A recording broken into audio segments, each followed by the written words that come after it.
El slice de Roger Federer es una obra maestra, pero la mayoría de los jugadores amateurs tienen problemas para ejecutar este tiro.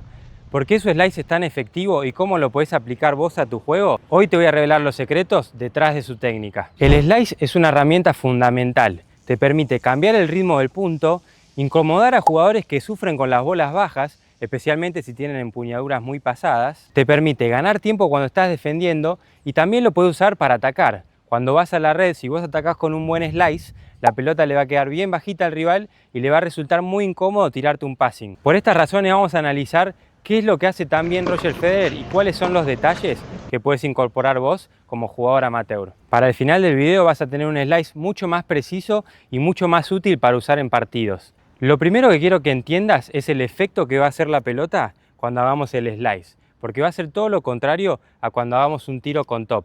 Cuando nosotros pegamos con top, le vamos a entrar por debajo y la pelota va a girar de esta manera, ¿sí? Va a hacer esto, girando para adelante, y la pelota va a picar y va a levantarse bien alta para incomodar a nuestro rival. Pero cuando hacemos un golpe con slice, la pelota va a girar al revés. En vez de girar para este lado, va a girar para el otro, para atrás, ¿sí? Lo que se le llama backspin. ¿Y cómo vamos a lograr eso? Impactando la bola de arriba hacia abajo.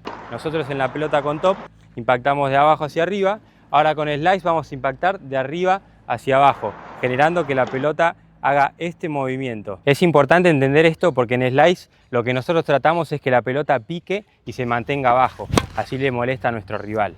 Una vez entendimos el efecto, ahora tenemos que ir a la empuñadura. ¿Cómo agarramos la raqueta para hacer el slice?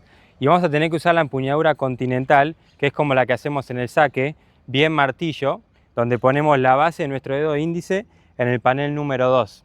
Si ven, la raqueta tiene 8 lados. En el panelcito número 2 de la derecha es donde ponen el dedo índice. Si son zurdos sería en el panel de la izquierda. Si usan la empuñadura de drive para hacer un slice va a ser muy complicado, ya que las cuerdas van a estar apuntando muy hacia arriba y la pelota les va a salir muy flotada. Entonces es importantísimo tener la empuñadura continental para realizar el slice.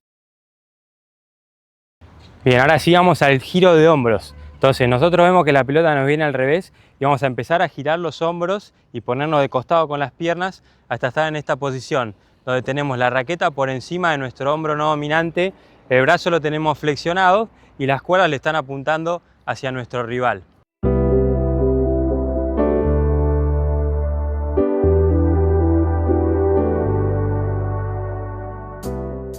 Es importante tener la raqueta por encima de la altura del hombro, así podemos hacer el movimiento bien de arriba hacia abajo y logramos ese efecto que hablamos anteriormente.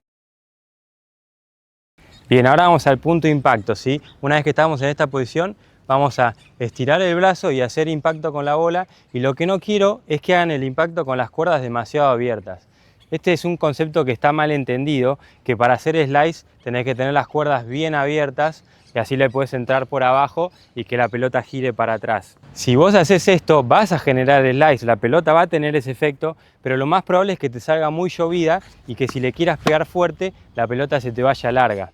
Entonces, acuérdense que el slice lo generamos yendo de arriba hacia abajo, y para que no nos salga llovida y le podamos pegar fuerte, vamos a dejar entrar la pelota. Si nosotros dejamos entrar la pelota un poco más, le vamos a pegar con las cuerdas más cerradas.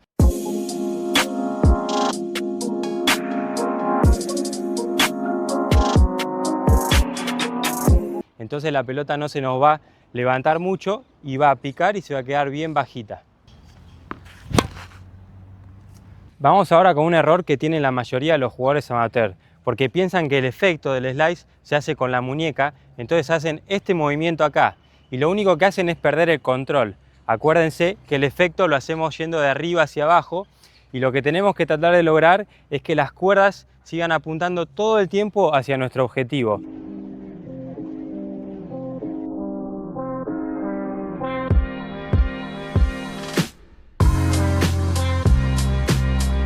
Si yo una vez que impacto hago este movimiento, voy a perder mucho el control.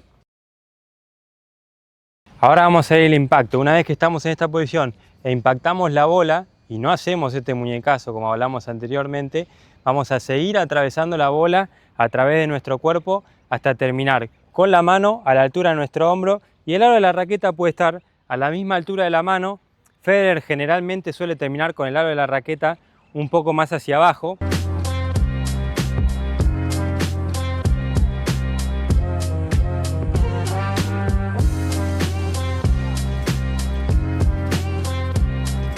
Breve interrupción, gente, porque el más del 90% que ve mis videos no está suscrito. Y la verdad que me ayuda un montón que se suscriban y es gratis, así que por favor, si se suscriben, se lo agradecería. Bien, ahora vamos a ver otro concepto que está malentendido, porque antes en la vieja escuela se enseñaba que el slice era como limpiar la mesa que tenías adelante, de esta forma. Pero como hablamos al principio del video, si hacemos este tipo de slice, la pelota nos va a salir muy llovida y si le pegamos muy fuerte, se nos va a ir larga. Entonces, ¿cómo se hace el slice moderno? El slice que hace Roger Federer y todos los que están jugando en la actualidad. Bien, es de la siguiente manera. Para hacerlo bien gráfico el swing, quiero que te imagines que es como una especie de U, ¿sí? Yo voy a estar en esta posición, voy a ir de arriba hacia abajo y voy a terminar de vuelta hacia arriba con la mano a la altura del hombro.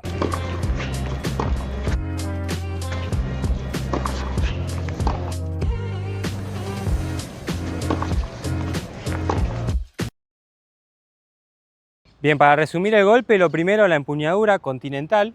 Vamos a ponernos de costado girando los hombros y vamos a tener la raqueta por encima a la altura de nuestro hombro no dominante y ahí vamos a impactar la bola hacia abajo, estirando nuestro brazo dominante y vamos a seguir el impacto a través de nuestro cuerpo hasta que la mano esté a la altura del hombro y el aro de la raqueta esté a la misma altura o un poquito hacia abajo si también les resulta fácil. Si bien parece un golpe simple de slice, la realidad es que es difícil de aprenderlo, es un tiro avanzado. Así que tengan paciencia y estos detalles lo van a ayudar mucho más a que les resulte más fácil. Para poder practicar el slice primero tienen que tener un revés con top sólido y consistente. Así que si todavía no lo tienen, tienen 2 videos míos para practicar el revés con top y después ir a practicar el revés con slice.